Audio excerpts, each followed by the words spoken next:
ഓം അമൃതേശ്വര്യൈ നമ.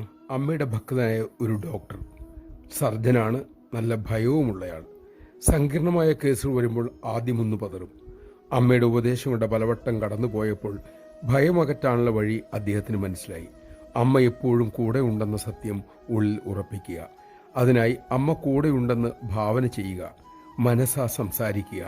അക്കാര്യം ശീലിച്ചതോടെ അദ്ദേഹത്തിൻ്റെ മനസ്സ് ഉറയ്ക്കാൻ തുടങ്ങി, ഭയം അകലാൻ തുടങ്ങി. അമ്മയുടെ സാമീപ്യം പലവിധം അനുഭവത്തിലൂടെ ഉണ്ടാകാനും തുടങ്ങി.